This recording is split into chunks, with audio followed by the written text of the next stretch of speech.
So this is the cowl, doghouse. I call it a doghouse usually.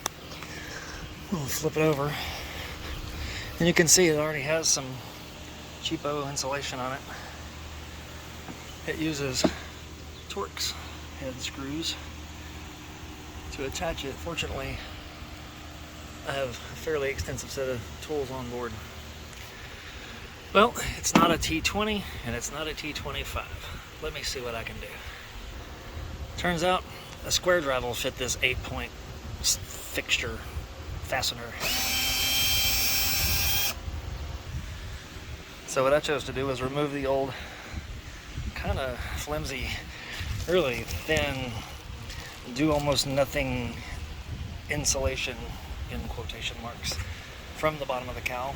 And now I'm going to work on applying this stuff.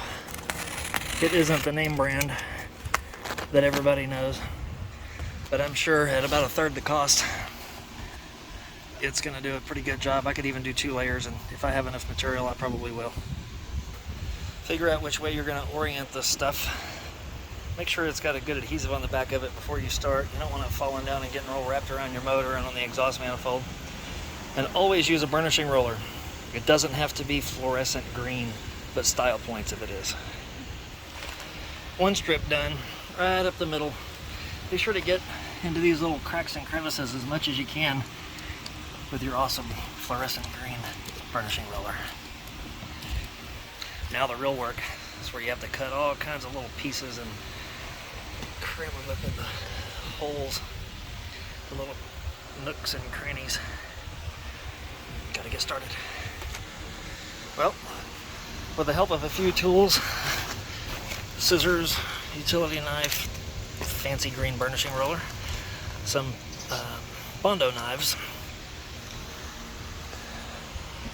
and about 45 minutes of my life, I've got 2 to 3 layers all over the place. I reinforced it in some places. You can see like along there, along here. Some places it tears. Oh, there's a spot I need to cover up. And right in there. This stuff is not expensive Dynamat. It's cheaper stuff. And so it does tear. It does not stretch. But if it tears, just add another layer in a fairly sizable piece. I wouldn't put tiny little pieces on because they're more likely to let go. Like this one here, I'm going to pull it back off and replace it with something larger. And that's about it. Just take your time, go slow. Don't worry about making it pretty. It's going to be staring at the top of an engine. You can make it pretty if you want to. I'm not going to spend my time doing that. But that's about it. See you on the road.